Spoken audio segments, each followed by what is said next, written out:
여러분 안녕하세요. 개그맨 조원석입니다. 2026년 2월 24일 화요일입니다. 오늘은 지난 2022년 7월 23일 토요일에 제가 썼던 일기를 여러분께 읽어드리도록 하겠습니다. 2022년 7월 23일 토요일, 오늘도 새벽 3시 50분에 일어났다. 이번 주까지 연극 배우 형을 태우러 가기로 했기 때문이다. 기도를 드리고 예배를 드렸다. 그리고 집으로 와 그 형과 함께 식사를 하고 성경책을 사러 가기로 했다. 광화문에 있는 기독교 서점을 갔는데 10시에 오픈을 한다고 해서 우리는 8시쯤 집에서 출발해 천천히 걸어 산책을 하다 버스를 타고 광화문에 내려 커피를 마시며 교대 시간을 보내며 서점이 문을 열 때까지 기다렸다. 이야기를 나누며 새삼 내 젊은 시절의 추억에 그 형의 많음을 느꼈다. 형 또한 마찬가지일 것이다. 굳이 시간을 들여 번거롭게 성경책을 사러 와야 하나 하는 생각을 했지만 형이 마음에 들어하는 성경책을 고르게 하고 싶었다. 인터넷으로 시키면 성경책의 색깔, 글씨 크기 등 형의 취향에 맞출 수 없다는 생각이 들었기 때문이다. 나에게 성경책을 선물해 주신 이성미 선배님께서 2권을 가지고 오셔서 뭐가 마음에 드는지 고르게 해주셨던 것처럼 형이 늘 들고 다니고 늘 읽어야 하므로 그렇게 해주고 싶었다. 성경책을 선물하고 나오는 길에 형에게 이 책이 늘 형의 손을 떠나지 않기를 바란다는 이야기를 했다. 그리고 집으로 돌아오는 길에 치킨집에 들러 콜라와 치킨을 먹었다. 성경책을 샀으니 왠지 외식을 해야 할 것 같았다. 지금 생각해보니 형과 만나 치킨에 술을 마시지 않고 콜라를 마신 건 처음인 것 같다. 치킨을 먹고 늦게 하자는 핑계로 교회 카페에 가서 커피를 또 마셨다. 형이 내가 사준 성경책을 보며 기뻐하는 모습이 마치 어린아이처럼 귀여웠다. 난 잠언 23장 말씀의 끝부분에 솔로몬 왕이 술에 대해 기록한 부분을 펴서 읽어주었다. 사실 내가 요즘 형에게 다시 애굽 같은 세상으로 돌아가 술 마시지 말고 꼭 하나님과 함께하라는 말은 어쩌면 나에게 하는 말이다. 커피를 마시며 꽤 오랜 시간 이야기를 나누었다. 우리는 서로의 하고 싶은 일과 세상의 흐름에 맞는 일, 그리고 도전이 가능한지를 마치 퍼즐을 맞추듯 이야기했다. 둘이 강연쇼를 만들어보자는 쪽으로 의견을 기울이고 있는데 앞으로도 퍼즐을 맞추듯 우리가 함께 할 수 있는 일이 무엇인지 이야기를 나눌 생각이다. 형이 내일 촬영이 있다고 하는데 그 시간에 따라 내일 주일 예배를 드릴 수 있을지 아직 모르겠다. 다음 주 월요일에는 형이 버스를 타고 와서 버스 정류장에서 만나 함께 교회로 가기로 했다. 이제 4시가 넘어까지 잘 수 있다. 지난 일주일간 아주 새로운 경험을 했다. 새벽 3시와 4시는 차이가 엄청나다. 4시는 새벽이고 3시는 밤이다. 참, 형이 나에게 재밌는 말을 했다. 너무 웃겨서 정말 미친 듯이 웃었다.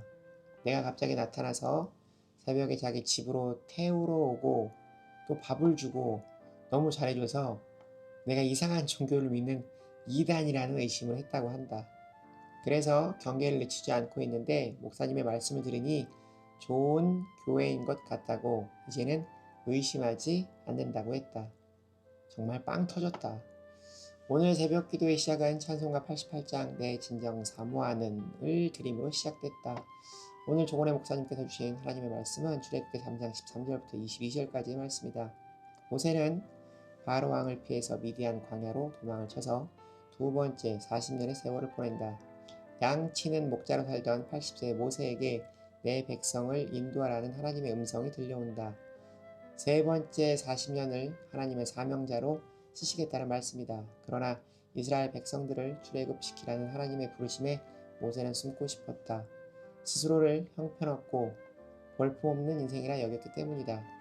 40년 전 바로의 왕족이 아닌 80세의 노인이 되어 처갓집에 양이나 치는 목자 신세로 전락한 스스로를 초라하게 여겼다. 설령 그가 하나님의 명을 따라 애굽으로 돌아간다고 해도 이스라엘 민족들은 도대체 누가 너를 보내서 왔으며 누가 당신을 지도자로 세웠냐고 따진다면 대답할 수 없었다. 그래서 모세가 하나님께 여쭈어본다. 13절 말씀. 모세가 하나님께 아뢰되 내가 이스라엘 자손에게 가서 이르기를 너희의 조상의 하나님이 나를 너희에게 보내셨다 하면 그들이 내게 묻기를 그의 이름이 무엇이냐 하리니 내가 무엇이라고 그들에게 말하리이까. 그때 하나님께서 이렇게 답하신다. 14절 말씀. 하나님이 모세에게 이르시되 나는 스스로 있는 자이니라. 또 이르시되 너는 이스라엘 자손에게 이같이 이르기를 스스로 있는 자가 나를 너희에게 보내셨다 하라. 스스로 있는 자라고 하는 하나님의 아주 특별한 이름이 선포되고 있다. 스스로 있는 자를 여호와 하나님이라 말한다. 이 말씀 한마디를 통해 우주의 온갖 신비가 풀린다. 하나님의 보편적인 이름 여호와는 구약 성경에 무려 6823번 나온다. 스스로 있는 자 여호와는 과거, 미래, 현재 세 가지 시제로 풀 수 있다. 첫째, 과거의 여호와 하나님은 존재의 근원이 되시는 우주 만물의 창조자이시다. 이 세상에 스스로 존재하는 것은 없다. 어떤 물건이나 사람 모두 있게 된 원인이 있기 때문에 존재하는 것이다. 가령 나는 나를 있게 한 부모님이라는 원인이 있다. 부모님은 할아버지 할머니가 계시고 그렇게 계속 올라가다 보면 태초의 인간인 아담과 하와가 있고 그 아담과 하와의 원인이 되시는 분은 창조주 하나님이시다. 그러므로 하나님을 우리는 제1원인자라고 부르게 된다. 그분에게는 어떠한 원인이 없이 스스로 존재하시는 분이시기 때문이다. 이사야 45장 7절 말씀. 나는 빛도 짓고 어둠도 창조하며 나는 평안도 짓고 환난도 창조하나니 나는 여호와라. 이 모든 일들을 행하는 자니라 하였노라. 히브리서 3장 4절 말씀. 집마다 지은 이가 있으니 만물을 지으신 이는 하나님이시라. 시편 139편 13절 14절 말씀. 주께서 내 내장을 지으시며 나의 모태에서 나를 만드셨나이다. 내가 주께 감사하옴은 나를 지으심이 심히 기묘하심이라. 주께서 하시는 일이 기이함을 내 영혼이 잘 아나이다. 인간이 만약 범죄하지 않아 이성과 영안이 흐려지지 않았더라면 천지 만물을 통해서도 여호와 하나님께서 창조주이심을 알 수 있었을 것이다. 그러나 범죄한 인간은 올바른 판단력이 없기 때문에 하나님을 찾고 복 받겠다는 것이 그만 수많은 우상과 이신 숭배의 죄를 저지른 것이다. 기독교를 제외한 모든 우상들은 인간이 하나님을 찾기 위한 몸부림에 지나지 않는다. 기독교와 다른 종교의 차이는 타 종교는 인간이 하나님을 찾아간다. 그러나 기독교는 하나님이 인간을 찾아오시는 종교이다. 우리는 창조주 되신 하나님만을 의지하며 살아야 한다. 두 번째, 미래적인 차원의 여호와 하나님. 스스로 존재하시는 하나님은 영원하신 하나님이라는 뜻이다. 15절 말씀. 하나님이 또 모세에게 이르시되 너는 이스라엘 자손에게 이같이 이르기를 너희 조상의 하나님 여호와 곧 아브라함의 하나님 이삭의 하나님 야곱의 하나님께서 나를 너희에게 보내셨다 하라. 이는 나의 영원한 이름이요 대대로 기억할 나의 칭호니라. 인생들은 하나님을 믿어도 당대로 모든 것이 끝나버린다. 그러나 하나님은 인생 대대로 함께 계신다. 우리의 선조들이 믿었던 하나님을 오늘 우리가 믿고 우리가 이 땅을 떠나도 우리의 후손이 하나님을 믿고 살아간다. 인간은 잠깐 보이다 사라지는 안개와 같다. 그런데 이런 유한한 인간이 영원하신 여호와 하나님을 믿으면 우리는 하나님으로부터 영원한 생명을 선물로 받고 영원히 살게 되는 존재가 되는 것이다. 요한복음 17장 3절 말씀. 영생은 곧 유일하신 참 하나님과 그가 보내신 자 예수 그리스도를 아는 것이니이다. 그러므로 우리는 이 땅에 발붙이고 살아도 늘 하늘나라를 꿈꾸고 살아야 한다. 세 번째, 현재적 시제로 보면 하나님은 우리의 삶의 자리에 현존하시는 하나님이시다. 15절 말씀. 하나님이 또 모세에게 이르시되 너는 이스라엘 자손에게 이같이 이르기를 너희 조상의 하나님 여호와 곧 아브라함의 하나님 이삭의 하나님 야곱의 하나님께서 나를 너희에게 보내셨다 하라. 이는 나의 영원한 이름이요 대대로 기억할 나의 칭호니라. 이 말씀은 여호와 하나님께서 이스라엘 조상들에게 하신 약속을 잊지 않고 계신다는 뜻이다. 아직도 변함없이 사랑하고 계신다는 것이다. 여호와 하나님은 어제 오늘 내일 변함없이 존재하시는 하나님이시다. 스스로 계신 하나님은 지금도 크신 하나님으로 이 세상의 역사를 통치하고 계신다. 출애굽기 3장 7절 8절 말씀. 여호와께서 이르시되 내가 애굽에 있는 내 백성의 고통을 분명히 보고 그들이 그들의 감독자로 말미암아 부르짖음을 듣고 그 근심을 알고 내가 내려가서 그들을 애굽인의 손에서 건져내고 그들을 그 땅에서 인도하여 아름답고 광대한 땅, 젖과 꿀이 흐르는 땅, 곧 가나안 족속, 헷 족속, 아모리 족속, 브리스 족속, 히위 족속, 여부스 족속의 지방에 데려가려 하노라. 이스라엘 백성의 고통을 더 이상 지켜보시지만은 않으시겠다는 말씀이시다. 구체적으로 그들을 고통 가운데에서 건져내시겠다고 말씀하신다. 고통하는 백성들에게 현존하시는 하나님이심을 계시해 주신다. 모세는 하나님의 대사로 애굽에 파송되게 된다. 14절 말씀. 하나님이 모세에게 이르시되 나는 스스로 있는 자이니라. 또 이르시되 너는 이스라엘 자손에게 이같이 이르기를 스스로 있는 자가 나를 너희에게 보내셨다 하라. 하나님은 소명자들에게 나의 이름을 들고 가라고 말씀하신다. 다윗은 골리앗과의 싸움에 나아가며 이렇게 말했다. 사무엘상 17장 45절 말씀.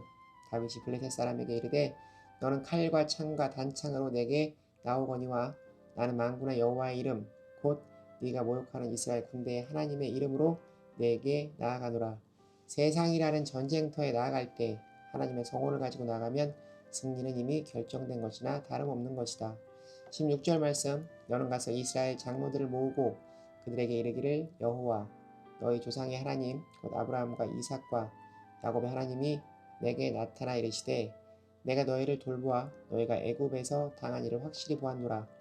모세가 하나님을 만났다고 해서 바로 왕을 곧바로 찾아가서 하나님의 능력을 보이라 말씀하시지 않는다. 하나님은 질서의 하나님이시다. 17절 말씀.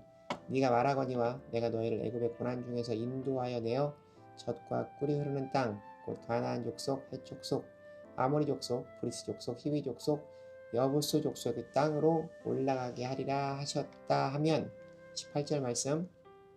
그들이 네 말을 들으리니 너는 장로들과 함께 애굽 왕에게 이르기를 히브리 사람의 하나님 여호와께서 우리에게 임하셨은즉 우리가 우리 하나님 여호와께 제사를 드리려 하오니 사흘길쯤 광야로 가도록 허락하소서 하라.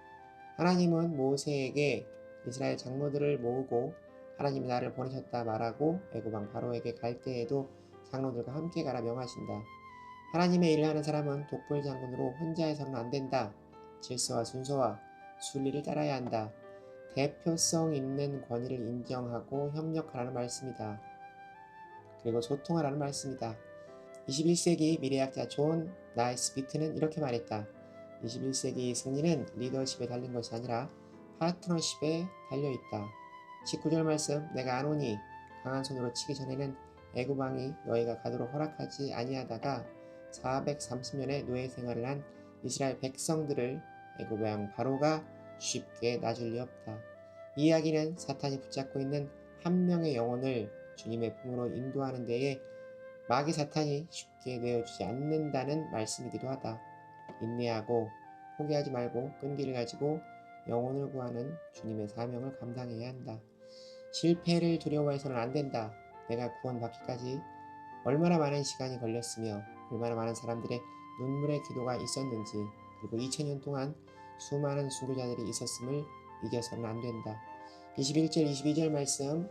내가 애굽의 사람으로 이 백성에게 은혜를 입히게 할지라 너희가 나아갈 때에 빈손으로 가지 아니하리니 여인들은 모두 그 이웃사람과 및 자기 집에 거류하는 여인에게 은폐물과 금폐물과 의복을 구하여 너희의 자녀를 꾸미라. 너희는 애굽 사람들의 물품을 취하리라. 빈손으로 가지 않겠다는 말씀 세 가지 의미이다. 첫 번째, 노동의 대가, 인생 수고한 대로 보상해 주시겠다는 하나님의 말씀이다. 당장의 이익은 없어도 하나님의 백성에게는 심은 대로 거두게 하시겠다는 말씀이다. 두 번째, 이스라엘 백성들은 도망자가 아닌 가나안 땅을 정복하기 위해 정복자의 권세를 가지고 나오는 것이다. 그러므로 하나님의 백성들에게는 승리의 영광이 기다리고 있다는 사인인 것이다. 세 번째, 이 금, 은, 폐물로 출애굽기 25장부터 40장까지 기록되어 있는 성막을 짓는 재료로 사용하게 된다. 그런데 32장 말씀해 보면 이 폐물을 가지고 금송아지를 만드는 사람들이 있다. 우리는 하나님께서 주신 축복의 선물을 잘 사용해야 한다. 요즘 출애굽기 말씀이 너무 은혜가 되어 놓치기 아까워서 유튜브를 틀어놓고 거의 다 받아 적고 있다. 예전에 출애굽기 공부를 하면서 나의 인생이 어디에 있는지를 알겠다고 고백했던 내가 참으로 교만하게 느껴진다. 난 지금도 광야를 헤매이고 있는 인생이기 때문이다. 그냥 오늘도 하나님께서 주시는 만나를 먹으며 낮에는 구름 기둥, 밤에는 불 기둥으로 보호하시는 하나님의 은혜로 광야에 살고 있다. 가나안 땅을 가는 비결, 어쩌면 그것은 이 광야에서 만족함, 감사함이 아닐까 싶다. 목사님께서 주신 말씀이 기억난다. 문제는 환경이 아니라 시선이라는. 하나님 감사합니다. 이 광야에 저를 걷게 하시고 함께 하여 주심에 이 마음 식지 않고 더 뜨겁게 하여 주시옵소서. 아멘. 오늘 일기는 여기까지입니다. 여러분 오늘 하루도 주님과 함께 동행하는 행복한 하루 되시기 바랍니다. 슈 여러분 주님께 돌아오세요.